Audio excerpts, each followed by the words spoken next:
La Côte d'Ivoire remporte la 12e édition du tournoi international des zones Ouest et Centrafrique de tir à l'arc Tizo-Kata à Cotonou. Les éléphants sont crédités de 18 médailles, dont 10 en or, 4 en individuel et 6 en équipe. C'est un sentiment de fierté qui m'anime personnellement parce qu'on s'est donné un défi à atteindre et on a réussi quand même à avoir un objectif de 9,50 sur 10 et on est vraiment très ravis pour ça.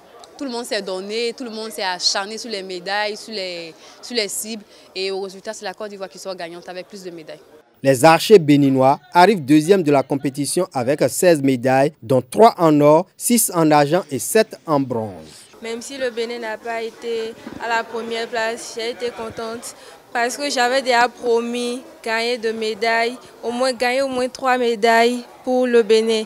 On a eu quelques petits problèmes au niveau du matériel.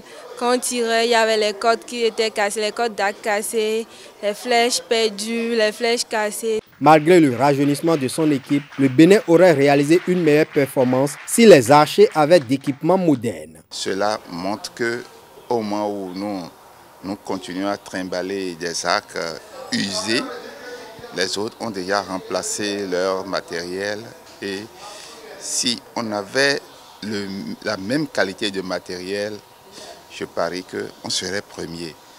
Mais la deuxième place, on va s'en contenter, mais sans dormir sur nos lauriers.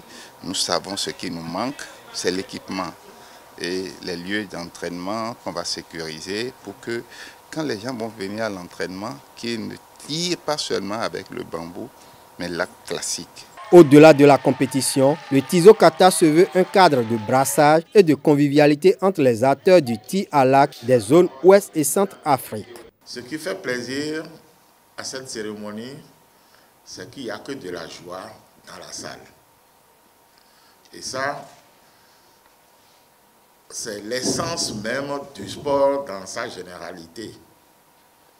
Il faudrait le savoir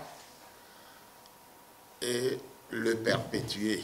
Vous êtes à la 12e édition du Tizo-Kata. Félicitations à vous, monsieur Paul Zinsou. Le rideau tombé sur le Tizo-Kata Cotonou 2022, la Côte d'Ivoire va abriter la prochaine édition.